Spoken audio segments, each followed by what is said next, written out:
kahimtang sa panahon ng latest news. Dayon sa tuloy niya Pag-asa Mactan pinagi ni Sir Mark Dalis. Sir Mark, may buntag.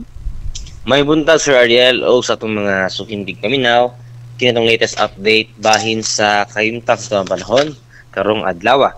As of 3 AM, ang ato ang ginamonitor nga low pressure area kung LPA ana animutang around 1,155 kilometers east-northeast or silangan, ang silangan sa may kinatumyang bahin na sa Northern Luzon. Patuloy kini dito sa nasod sa Japan. And kaning maong LPA wala nun siya direct effect sa bisan asang bahin sa nasod. And do karon lang aning LPA less likely o less ang chance na mo develop ni into a bagyo, but wala nga ang posibilidad na kini mo forma pa nga to na sa usa ka tropical depression since naa pa ni sa katagatan. And sa pagkaroon gining maong LPA iyang ginahatag na pod o ginabira kining southwest monsoon kung nabagat na mao'y nag-apekto sa Palawan diri sa takong bahin sa Kabisayaan o sa Mindanao.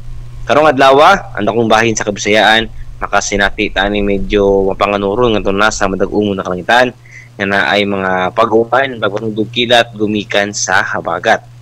Para sa kahimtang sa hangin o sa kadagatan diri sa Kabisayaan na pagkapon tayo masinati nga hinay nga ito na sa kasarangan na paghuros sa hangin nga gikan sa habagatang kasadpan di na itong kadagatan magmalinaw nga ito na sa kasarangan ang mga pagbalod gawas na lamang matunan taning mga thunderstorms diya sa kadagatan diin posible gyud ang baloron na kahimtang tungod sa unos mugna aning mga thunderstorms. Diri sa Cebu ato ang kadagatan adunay taob karong alas 11:15 sa buntag ug muhunas na unyang alas 6:42 sa hapon agabi. So sa temperatura karong adlaw naa sa 26 ngadto na sa 32 degrees centigrado. Ato ang haring adlaw musila na karon taud alas 5:04 sa buntag ug musalop unyang alas 6:06 sa gabi. Kini sa time alas 5:31 na sa buntagon ug mao na atong latest weather update gikan diri sa buhatan sa DOST Pag-asa Mactan. Si Mark Gales, maayong buntag ug daghang salamat. Salamat Sir Mark, may buntag sa Pag-asa. Vice Professor. Okay, good morning.